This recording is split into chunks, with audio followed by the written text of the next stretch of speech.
Walungu, territoire rural au sud-ouest de la ville de Bukavu, en République démocratique du Congo. Réputé pour sa forte densité démographique, il est du coup en proie à un exode rural d'hommes fuyant le milieu pour aller chercher de quoi vivre dans les carrières miniers avoisinants. Il paraît paradoxal dans un pays où mine et violence se côtoient et que pauvreté se prononce en raison des terres arables devenues infertiles. Cela se lit facilement dans cet environnement où l'habitat est très contrasté, au pied de collines, cases embisées, agglomérations modernes, infrastructures routières et sociales mal desservies, champs devenus moins productifs, etc. Que ce soit à Walungu Centre ou à Boura les voisins, les champs ont été dévastés par des maladies de mosaïque, si bien que les familles n'ont plus leur foufou, aliment de base local. Elles recourent à Bukavu parce que tout le produit des autres campagnes de la province et des pays voisins y arrive facilement. Hakuna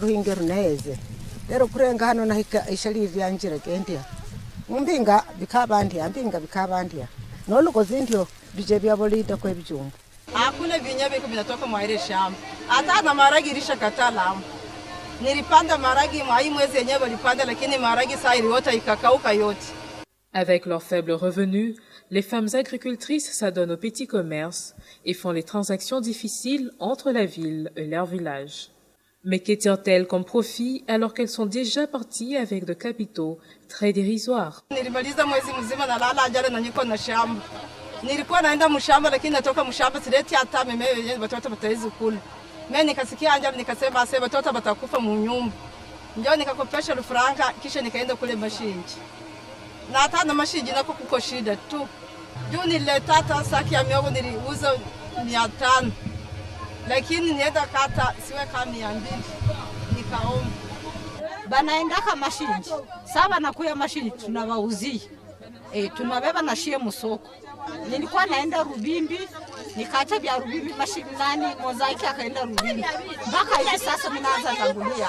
Wakati nilikuwa naenda Rubimbi, nilikuwa nafaidika sana. Mpaka hivi sifaidika tena. Mimi naanza kuuza sahani moja na haitafaa kitu mnyumba. Devant un désastre agricole qui s'est propagé dans toutes les localités avoisinantes, les femmes ont cherché d'autres alternatives pour nourrir leur famille et essayer de lutter surtout contre la malnutrition. Et même leurs maris se sont joints à la recherche. Wakati tufanya research, tukaona kama hakuna legume, mwili ya mtu anatukaa muna kitu. Tukaona ni ya maana juu hatuna tingitingi ya kufanyia amo ile kazi.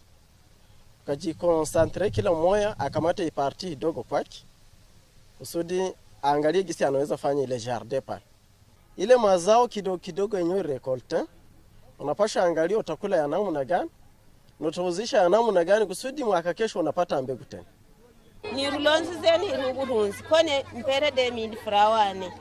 Akaba wampebera ko nawe omwenda hanonsaka ndulipe nalo anambiri okurola oburunzi obuheke ochilongeza mu abana ensabuni Anosako mwere.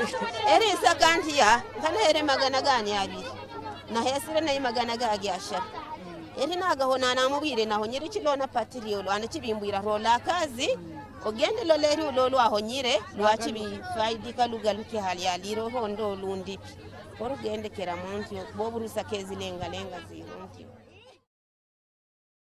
Kikundi ilianziwa na mawazo ya baba askofu wakati aliona kama huku kuna umaskini na udongo haitoi tena, akawaza kama akitafutia wakaaji wa moja ngombe ya kufuga inaweza kunani kuwasaidia kusudi udongo tena irudie gisi ilikuwaka mbele. Na mpaka alieneza ngombe 10 za kutoka mferme yake.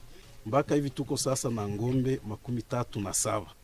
Na zile mangombe 37 ziko mjama 37. Faida tulishapata, faida ni nyingi sana. Kwanza hapa kwenye tuko ukaangalia migomba, rangi ya migomba imeshabadilika.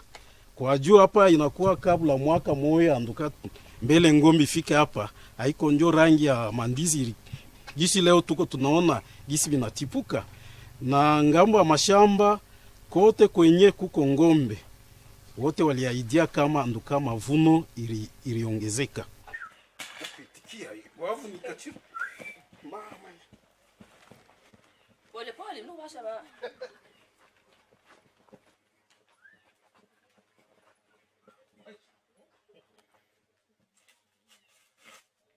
C'est-à-dire qu'ici chez nous, chaque famille a une grande concession. Et cette grande concession là-bas, où il y a des bananeraies, les déchets domestiques, nous n'avons que, les déchets ménagers, nous n'avons que les épluchures de patates douces. Nous n'avons que des résidus qui viennent de la fabrication du foufou. Nous n'avons que les sachets plastiques qui servent d'emballage. Nous n'avons que des paquets d'emballage des biscuits pour les enfants. Et tu sais qu'ici, on mange généralement seulement la patate douce et le manioc et le foufou. C'est-à-dire que les déchets qui proviennent de cette nourriture-là, soit qu'on les donne aux poules s'il y en a, soit qu'on les donne aux cochons s'il y en a, soit qu'on les jette dans les champs pour plus tard servir de l'engrais. Le combat pour réinstaurer la vie dans les villages est mené sur plusieurs fronts, de la lourde responsabilité de la femme rurale à la sensibilisation de leurs époux, de ne plus se contenter à tourner les pouces. Mama wa Olungu wanishi na magumu sana.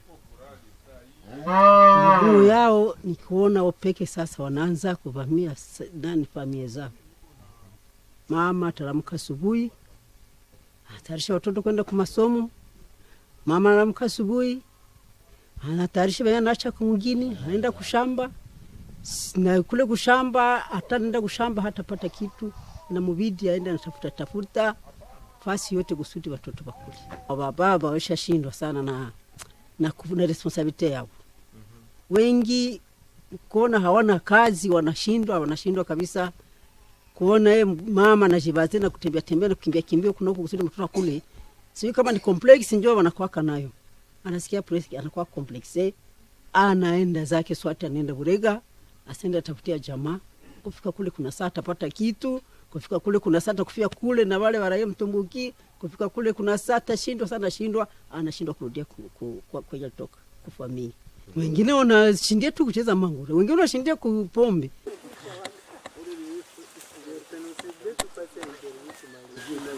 La précarité se généralise et on ne sait où donner de la tête. D'aucuns songent à mettre en place un système de production d'emplois non agricoles à proprement parler. Eringira mihombo ini nabona bakangulira obuki. Nabona n'emfranga zirimo. Narimana naka gira mwamamvu. Banyigirizo kubagira amamvu gayo. Narimana bakore bashikangulira omuke.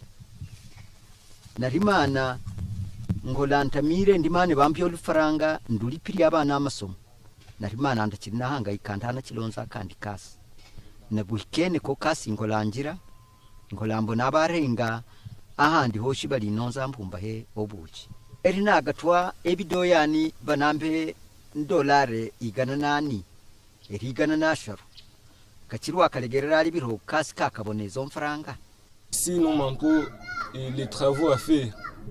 Quand nous terminons nos études, nombreux de nous se livrent à l'ivresse, ils se livrent à la débauche et certains même cherchent comment tuer les gens pour gagner de l'argent. Il serait mieux d'organiser quelques centres d'information, de voir quels sont les jeunes qui méritent à cette formation-là, soit les titres, que ce soit alors les techniques, mécaniques et autres, mais ce serait mieux plus que l'ivognerie.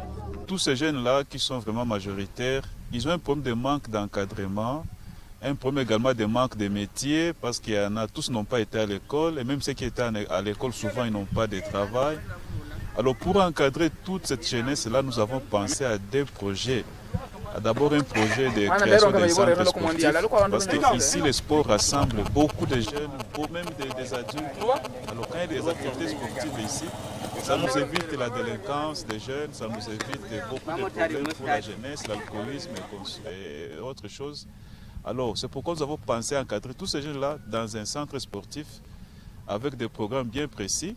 Et là, nous disons merci à l'Amitié Belgique Bukavu qui vient de nous financer d'abord les locales que vous voyez derrière moi, qu'on est en train de construire. On n'a pas encore trouvé les équipements, peut-être ça viendra avec, si Dieu bénit. Alors, à part ces centres sportifs, nous avions aussi pensé à un centre de formation à métier. Même si nous passions à apprendre aux jeunes des métiers comme la fabrication des briques, briques cuites, à la fabrication, soit la menuiserie, tout ça. Alors, ce deuxième projet-là, c'est encore un chantier aussi. On n'a pas encore trouvé des bienfaiteurs qui nous appuient en ça. Et tout ça, c'est pour que nos jeunes trouvent les occupations, trouvent un certain encadrement et ça peut leur éviter beaucoup de choses, comme je l'ai dit là, la délinquance. Souvent, ils n'ont pas à faire et ils n'ont pas aussi de créativité parce qu'il n'y a pas un certain encadrement qui les aide à s'orienter, à trouver un emploi. Les jeunes qui sont inscrits dans ces centres sportifs, c'est une centaine de jeunes. Mais aussi pour ces terrains que vous voyez ici, parce qu'étant donné les travaux de construction, ça fait au moins 1 mois qu'on n'a pas joué. Mais il faut voir comment les jeunes attendent qu'on réouvre les terrains, qu'on va réouvrir bientôt. Comme l'oisiveté de jeunes conduit à des vices qui vont jusqu'à la violence, l'insécurité vespérale pourrait en être souvent le résultat. Malheur encore aux jeunes filles qui reviennent tard de point d'eau pour approvisionner les ménages. Mais dans une contrée aux riches potentialités hydrauliques, c'est non-sens que de ne pas avoir l'eau à la portée de tous. Quand quelqu'un se réveille à 5 heures, il peut courir tous les dangers possibles. Il peut courir des violences sexuelles parce qu'il va rejoindre des gens qui ne s'y posaient pas rejoindre sur le passage. Plusieurs filles et femmes sont victimes de cas pareils. Et à l'époque, les exploitants n'avaient pris que 3 litres dans un tuyau de 80 mm en fente. Et ils étaient partis avec sur l'intervalle de 6 km, donc de la source jusqu'à la sphère de distribution qui se trouve vers les sites de la MONUSCO. Et c'est à partir de là qu'ils avaient fait 2 réservoirs de 15 mètres cubes, qui donnent 30 mètres cubes, alimentés par la même source, et qui, à son tour, distribuent l'eau en aval vers la population de Walungu et les institutions publiques. Il y a maintenant de multitudes, il y a une forte agglomération qui s'est augmentée sur les 2 décennies.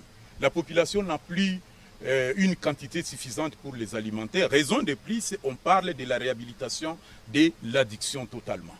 Le problème en est que le dimensionnement de la tuyauterie n'a pas été respecté, donc je dirais on n'a pas respecté la topographie et les calculs hydrauliques qui ont été menés sur cette addiction là-bas.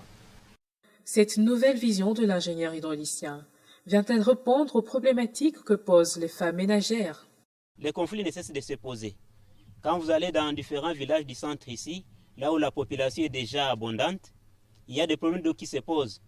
Il y a d'abord des enfants qui se battent pour précéder à puiser, là où il y a un peu d'addiction d'eau.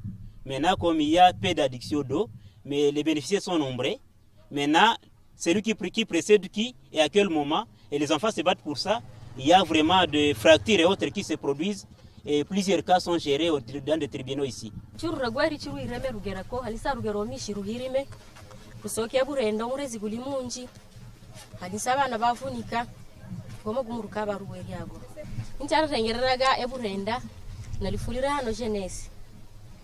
juu ya mabirwaga okudoma amishi kudoma amishi bwana ndio fulira haka onakabugana ruyabirwe halisa bakarushigana halor ko rwaye rudero kuniro hor ko rwatutira ha esima hilinga hiyegeri kisha oundi waishe burambi aisha riro kwa kola ruheka amabase aisha kola ruheka ebi rugwere tubyo sha holalire fabi rwakatumikiramo lero shigane kola kaba kadali rulweru hikania harwa akachambana oro kurashingani tiyo gulagirire mu ruhyamishi kabisa nje mwarubakira amishi umukarte muhabe burenda muhana be mwegerera lolabanga kiruniru hanolalira abahayegerire babane huru yukado. Nous avons ici des petits enfants qui viennent à peu près à 2 km jusqu'ici à la source. Et même qui viennent à 3 km pour venir puiser ici. Avec leur âge, combien de tours ils feront à la source, quelle quantité d'eau ils vont amener à la maison, au regard des besoins en eau là-bas dans la famille. Si nous amenons l'eau à la population, si dans nos villages nous installons des bonnes fontaines, D'abord, nous aurons réduit les problèmes de distance qui fatiguent les enfants et les mamans enceintes. Ça fait un. De deux, nous aurons aussi réduit le risque d'insécurité. Si nous amenions cette eau là-bas potable à partir de Mouhambo jusque dans nos villages, les familles auront bénéficié de l'eau potable parce qu'elle sera continuellement traitée à partir de la source, à partir du projet. Elle est traitée, l'eau potable arrive à la maison. L'adduction ici sert 3 groupements. La source se trouve dans le groupement d'Izégué, ici où nous sommes. Ça traverse Izégué, ça va aller jusqu'à Walungu. Et de Walungu, il y a une dérivée qui va au groupement de Bourale. Si nous voulons résoudre les problèmes, c'est prendre tout cette eau qui coule abusivement ici, le mettre dans un grand diamètre de tuyau, l'amener vers une sphère qui doit permettre à ceux qui puissent alimenter la communauté. C'est ça le projet que nous voulons.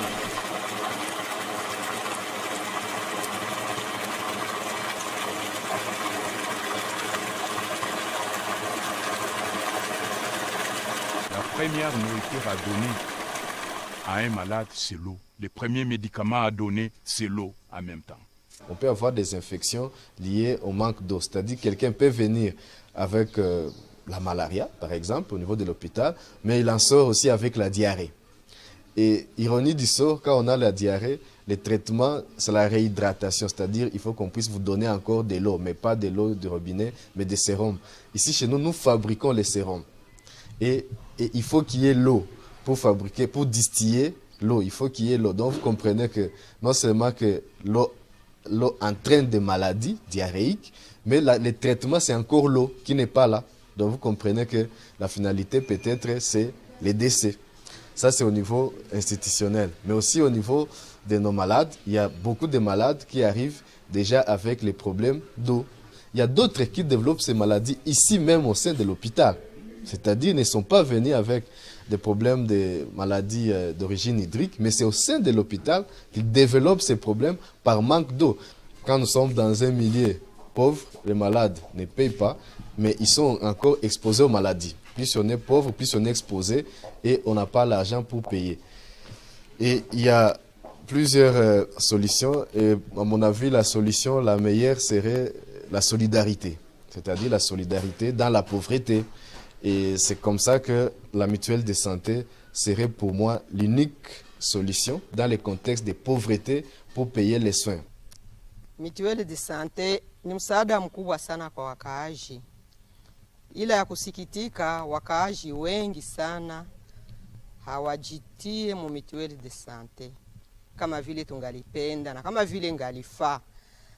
Kwa mfano hapa ku hii aire de santé ya Burale hatuna zaidi ya 10% ya wakaaji wenye kwa mutuelle de santé. Wenye kwa ndani zaidi ni walimu, ni wanganga na wengine kama wenye wanalipiwa na watu wengine, wanalipiwa kama na ma ONG. Wanalia kama hakuna pesa kwa sababu wanaomba jamaa yote ingie mutuelle de santé. Kama wako watu 10 wote waingie mutuelle de santé. Na hiyo malipo ya kila mwaka wao wanaona kama ni mingi sana. Le principe simple de la mutuelle de santé, c'est de payer à la mutuelle de santé avec comme objectif de ne pas tomber malade. Parce que si vous avez l'objectif de tomber malade pour qu'on puisse payer pour vous, la mutuelle de santé n'est pas à mesure de payer pour tout le monde. Parce qu'on fait payer à peu près $5. Mais un séjour, je dirais, moyen, simple au niveau de l'hôpital, autour de $50. Donc vous comprenez qu'il faut à peu près 10 personnes pour payer pour une personne. Maintenant, si les 10 personnes tombent malades, donc la mutuelle de santé ne pourra plus fonctionner. Donc il faudrait vraiment que les gens comprennent que la mutuelle de santé, c'est la solidarité, mais pas l'achat ou l'adhésion à la maladie.